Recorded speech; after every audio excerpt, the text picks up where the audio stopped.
ฮัลโหลทุกคนคือคลิปนี้เนาะเป็นวีล็อกค่าทำอิฐของนุยที่ว่าจะมาบันทึก เกี่ยวกับว่าวันพักของนุยในมื้อหนึ่งวันนุยได้เห็นอย่างแน่เนาะคือที่จริงแล้วมื้อนี้เป็นมื้อวันเสาร์แต่นุยได้รับเชิญจากรุ่นอ้ายที่ฮู้จักให้ไปในน้ำสายกันเฮียนในงานเมเจอร์ไกด์เวิร์กช็อปเนาะหรือว่างานในน้ำสายกันเฮียนสิวนาสายกันเฮียนอยู่ที่มหาวิทยาลัยลาวอเมริกาซึ่งอันนี้ก็จะเป็นเสื้อของงานที่เพื่อนได้เอาให้มาเนาะและคือมื้อนี้มันนุยกับเป็นส่วนหนึ่งของคณะสถาปัตยกรรมไปในน้ำสายกันเฮียนกับหมู่เพื่อนจากสายอื่นๆเนาะกับบ่ได้มีแต่เพียงสายของนุยผู้เดียวซึ่งจะเป็นจังไดกะเดี๋ยวจะติดตามกันได้ในคลิปนี้เนาะและนี้ก็คือไปเซตอัพเรื่องหน้าเรื่องผมมาเรียบร้อยเนาะก็เป็นฟ้าเลยจักรยานมัน ผู้หญิงเนาะนุ้ยแบบชิวอะนะเรื่องที่นะเพราะว่าแบบปกติกับบุคคลแต่งหลายมั้ง จักรยานมันงานมีเจอร์ไกด์เวิร์กช็อปเนาะเป็นงานในน้ำใจกันเฮียนที่ที่เนยได้อธิบายไปแล้วกับมูสิว่าคือเนาะก็คือในทุกๆปีเนาะเพิ่นจะมีอันจัดเท่านึงคืออันในแต่ละบอนบ่ฮู้ว่าจะจัดบอนเดียวกันบ่ฮู้แต่ว่าปีกายนี่เพิ่นได้จัดอยู่มหาวิทยาลัยแห่งชาติหรือว่ามศแต่ว่าปีนี้เพิ่นได้เปลี่ยนสถานที่มาเป็นLAC แทนและวันนี้แต่ละปีนะหน้างานก็จะแบบเพิ่นจัดบ่คือกันเนาะแบบจะว่าจังได๋ฟีเจอร์ของงานเนี่ยประมาณนี้ซึ่งบรรยากาศในงานก็จะเป็นจังไดเดี๋ยวเอาไว้ติดตามต่อไปเนาะและนี่ก็คือโมเดลที่จะเอาไปใช้ในงานเนาะเยอะแยะอีลีหลายดีมีหัวประกอบแล้วก็มีอันนี้พร้อมคือโมเดลเมื่อกี้เป็นของงานสถาปัตย์แต่อันนี้เป็นของแบบแนวผังเมืองเนาะมีอีก 2-3 อย่างที่อยู่นำรุ่นอ้ายนำโอเคเดี๋ยวเป็นยังไงเดี๋ยวเราก็ไปกันเลยเอาล่ะทุกคนคือตอนนี้แบบมาฮอดแล้วเนาะมาฮอดอันมหาวิทยาลัยเราไม่กล้าแล้วแต่แบบเข้าบ่ได้เข้าไปทั้งหน้าบ่ได้เนาะเพราะว่ารถเอารถใหญ่มาแล้วก็จะแวกเข้าไปสินะล่ะคือตอนนี้ได้ออกมาถ่ายอยู่ทั้งหลังก่อนคือประตูทั้งหลังกะยังเปิดบ่ได้เนาะเพิ่นยังไม่ได้เปิดประตูให้เทื่อซึ่งตอนนี้กำลังท่าคำตอบจากเพื่อนดีว่าเพื่อนให้เขาทั้งหลังในโมเพราะว่านี่แหละเขากับโบได้มีแต่เขาผู้เดียวค่ะนะมีอันนั้นนี่แหละบรรดาสาวพร้อมแล้วเดี๋ยวเป็นยังไงกับได้เห็นคำตอบมาแล้วเพื่อนบอกว่าเขาทั้งหน้าได้เนาะเดี๋ยวจะได้ง่ายรถเข้าไปจอดกันเลยแล้วก็จะไปเตรียมงานกันยังไงข้างในเนาะโอเคคือตอนนี้หาบอลจอดได้แล้วเนาะมีตาลาถ้าให้มูมาเอาโมเดลนำต่อไปซึ่งก็คือตอนนี้แมนจะได้จัดแจงพวกเครื่องของเอี่ยมพวกนี้ก่อนเดี๋ยวเอาไว้ไปจัดแล้วเราก็จึงได้เข้าไปในงานพร้อมๆกันเนาะโอเคตอนนี้ก็เริ่มเห็นแบบมีเด็กน้อยม.ปลายมีแบบแต่ละสายเนาะแบบเริ่มมาจัดบูธจัดอย่างกันแล้วซึ่งตอนนี้มันกับเวลาแบบ9 โมงอย่างแล้วคือเพิ่นนัดเขา9 โมงคือที่จริงต้องได้มาเซตอัพไว้ตั้งแต่8 โมงเนาะเพราะว่าเมื่อวานนี่ก็ยังไม่ได้จัดเอียงกันนะก็เลยแบบวันนี้ก็คือว่าอยากเล่นๆนิดนึงแล้วก็มีปัญหาน้อยนึงอย่างประมาณนี้แหละก็เลยว่ามาโมงนี้ก็ถือว่าโอเคละเดี๋ยวจะไหนกับจะถ่ายบรรยากาศให้มึงอะไปเลย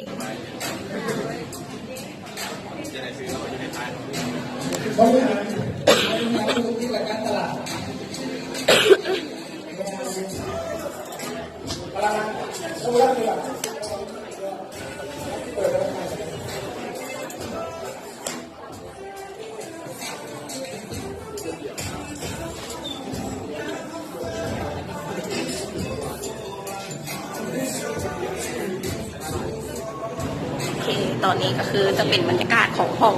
ในน้ำสายตอนนี้ก็คือทีมงานพิธีเนาะไอเซอร์อันนี้คือไอเซอร์เนาะเป็นระดับ architecture professional จ้างงานได้นะจ๊ะ จ้างงานได้คือแบบเรียกนางหลายแห่งกันนะแล้วตอนนี้ก็คือจะเป็นบรรยากาศรวมๆของห้องในน้ำสายเนาะจะมีการบ้านเนี่ยคือห้องมูดเป็น เป็นโมเดลอย่างค่อนข้างให้น้องๆกับเจ้าของมาส่งเนี่ย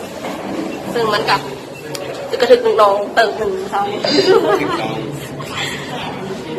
และนี่คืออีกทีมงานคนหนึ่งที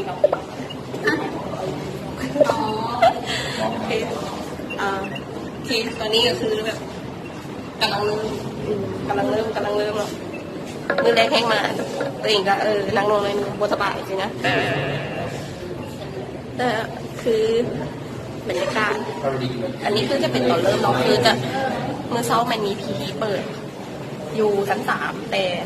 คือมันดีเลยหน่อยนึงก็เลยต้องได้มาปิดอัพในห้องคือมันได้ดีเลยแบบบรรยากาศของในงานเดี๋ยวปิดได้จากนึงจะได้ไปอะไรมีเทปนึงเนาะเดี๋ยวเอาอีกนึงเดี๋ยวไปเดี๋ยวก่อนความสามารถเราจะมีกิจกรรมคล้ายๆที่ว่าให้พวกน้องๆนักเรียนเป็นนักออกแบบและอันนี้ทางพวกไม้สามคนที่จะเป็นลูกค้าจะให้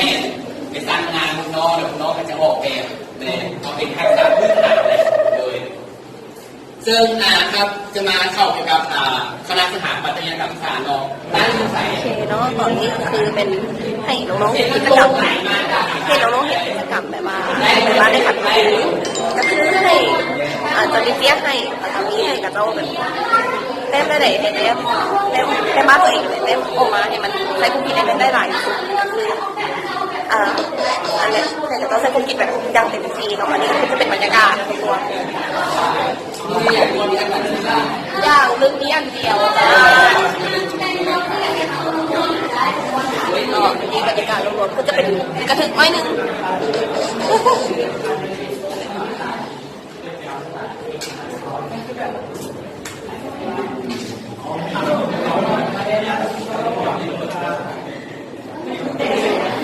อันนี้ก็จะพาเบิ่งบรรยากาศเพราะว่าเขาเต็มของคืออันนี้ก็จะเป็นที่ตรงนี้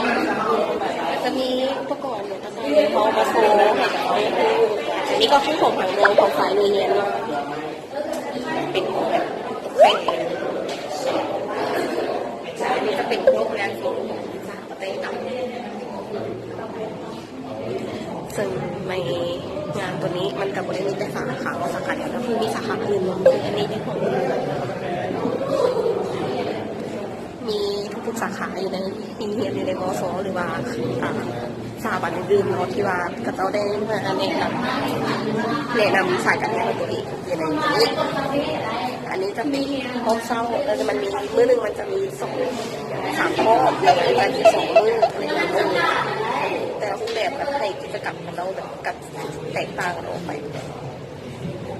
เป็นการการชิมโดยก็ต่อไป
อันนี้คือมื้อที่2เนาะมื้อที่2คือของมื้องานเนเจอร์ไกด์เวิร์กช็อปคือตอนนี้สถานการณ์นี้เมาเข้าตั้งใจทั้งหลายไปดูเอาไก่นี่เอาไก่เผือกวันนี้มากินข้าวกันเราไม่ได้กินข้าวตั้งแต่เช้ามาเตรียมงานตั้งแต่เช้าเลยไม่ได้กินอย่างไรแต่นี่คือทีมงานของคณะเนาะมีไอเซิร์ตเป็นปักตะลีโม่หวานข้าวไก่ละลาหรือไก่บอลไก่ต้มมาแล้วแต่ละลากินดีใส่เขาหอมเลยจ้า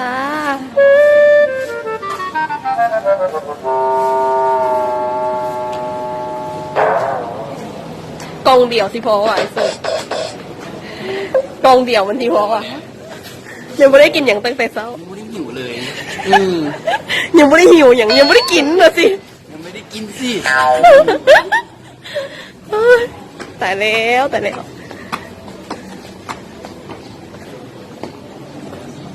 บรรยากาศลมๆในงาน สถาปัตย์อย่างสถาปัตย์เด้อมูดสองคนแล้ว บูธเฮานั่นห้องเฮาเลิศแหงเด้อ ตอนนี้กำลังโฆษณา โฆษณาแต่ละสายก่อน ตอนนี้ยังรอมึงแต่ละห้องก็จะแบบนี่กินข้าวอยู่บอกห้องคือหลายอีหลีห้องเขาเมื่อวานนี่ก็หลายเติมมามื้อนี้เลยแหะ3 คนนะจ๊ะ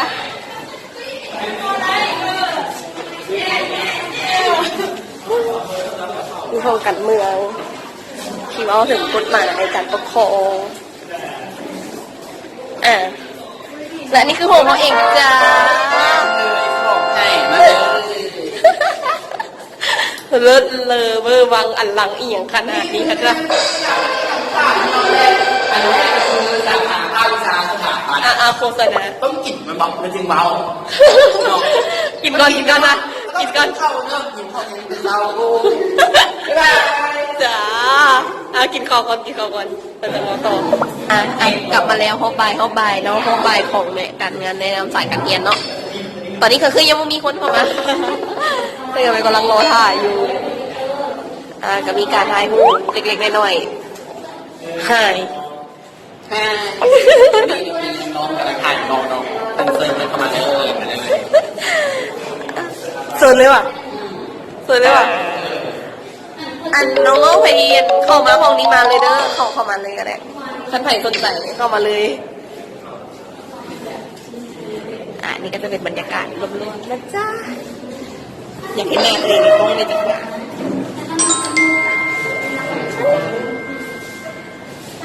ไม่ได้เปิดเพลง ไม่ได้เปิดเพลงขอโทษนี่คือบรรยากาศรวมๆของนะจ๊ะซึ่งผลงานตัวเองก็มีเอามาเด็กดูน้องกับพี่นาก็คืออันนี้จะเป็นกลุ่มน้องๆที่มาสนใจเข้ามาเดี๋ยวสักหน่อยกันจะไปเริ่มงานกันเลยเนาะอันนี้เป็นผลงานของอาผังเมืองพังนี้นะจ๊ะ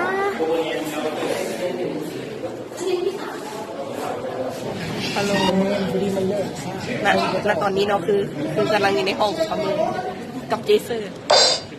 สวยอีกแล้วใจหลายดีเนาะและอันนี้ทีมงานก็มีนะจ๊ะ อันนี้ดาวน์โหลดตรงนี้เนี่ยอัพลงนี่กูโดนด่าเลยรูป2 ห้อง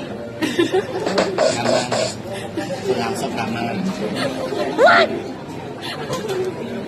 โดยซึ่งอันนี้ก็คือจะเป็นบรรยากาศห้องเขาห้องอย่างก่อน เสียมัน เขาห้องผสม คอนเฟิร์มลุงนะคะยินดี บอกเองเลยป่ะ ยินดี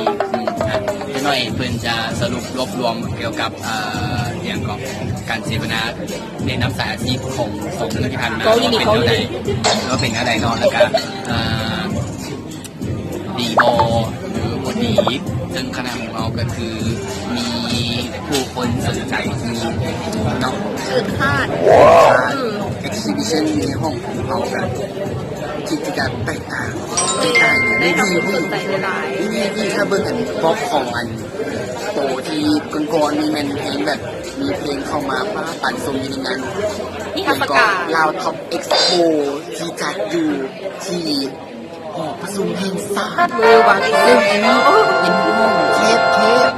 เมากันยังเห็นได้ นักหน่วงเติบเนาะ และติดตามรูปเดิมมาทีนี้หน้าผู้ใดหน้าผู้ใดที่เข้ามาเห็นอยากสนใจแท้ๆของคณะสถาปัตย์จะอัพลงเลยมือแรงบอกมือแรงหรือมืออื่นดีเรียกเด็ดติ้งเอาเป็นประมาณมือนี่เกิดมืออื่นมือนี่เห็นไหมคนอ่อนหน่อยเราอัพอยู่เด็กกดไลค์เด็กกดไลค์หน่อยมือนี่ต้องสั่งระดับนี้เขาต้องสั่งระดับเอาโปรโมทสายตัวเองมาเลยโปรโมทสายเองม มาเด้อมาเด้อเลยเด้อ2,000-3,000โอ้โหแม่นมาเด้อเลยเข้ามาคณะสถาปัตยกรรมศาสตร์คนหน้าตาดีตาย ยกตัวอย่าง ยกตัวอย่างคืออันนี้เนี่ยขอบตาจะดำพวกเจ้าบูฮูไหนแตกต่างไหนขนาดอื่นไม่ได้ขอบตาดำคือที่ไหน มันมีซิกเนเจอร์ของมันนะ นี่ขอบตาดำ มีซิกเนเจอร์ของมัน นี่ขอบตาดำ ตาดำอะไรบึ้งไปเลย ความยิ่งใจเพราะความขอบตาดำกันมาลงกันความลิ้มลองความแซ่บของคณะสถาปัตยกรรมศาสตร์มาเลย Faculty of Architecture like go to see you โอเคโฆษณาสายตัวเองได้หนึ่งไหม มาหวังจ้ะมาเรียนน้ำกันเด้อพูดได้ว่าอย่างไรจ้ะมีน้ำกันแมนเย็นมวนแล้วก็กิจกรรมหลากหลาย สรุปคือสามารถเห็นมวลยากโกงกับกันยากคือไง ยากแก้ไขมาท้าทายแล้วต้องไป น่าจะมวน ยากเป็นเรื่องมวลอีนี้ต้องมาโผล่เดี๋ยวอีนี้นะเจอกัน สายหน้าตาดีมีเงินเป็นเอวคำเยอะ เยอะ อีเยอะที่คำก็คือยี่ไห่ปลาคำ ไม่ได้ดมยาคนมันคืออ่ะ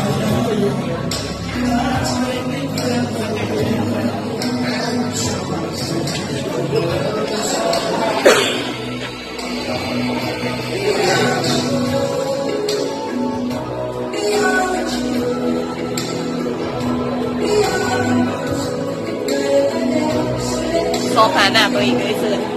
ระวังมีฮุกหลุดเลยแล้วมีฮุกหลุดจะแบบ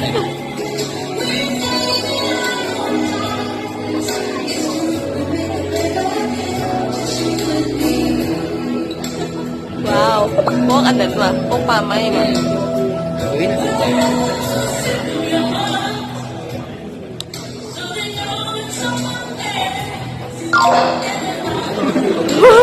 โอ้ยตีต้นน้อง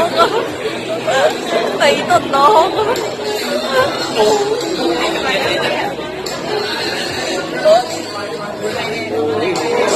ว้าว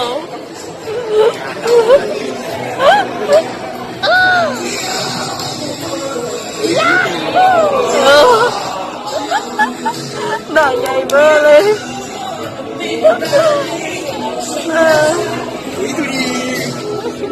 ฮะ ก็จะโชว์ทีนี้ ไข่โหเขาอ่ะจ้ะ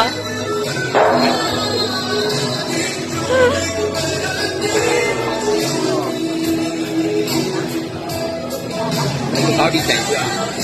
อย่าพอดีใจถ้ามันฮุบรถอยู่เขาหวังกันท่าฮุบรถกันยังอยู่ นี่คือหมดเองนะ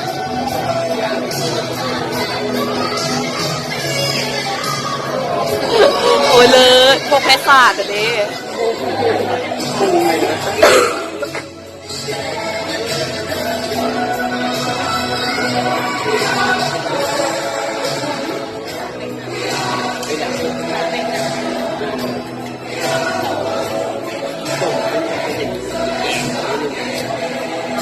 เขาหากระหู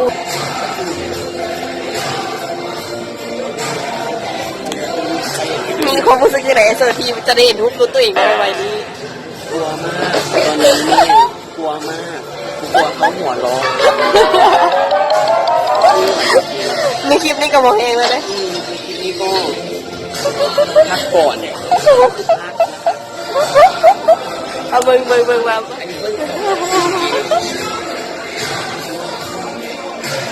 จบแล้ว คือเบิ่งในเพจแล้วนะ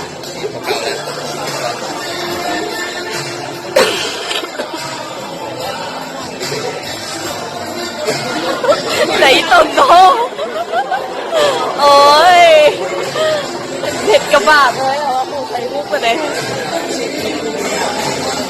กลับไปหาฮุกเรา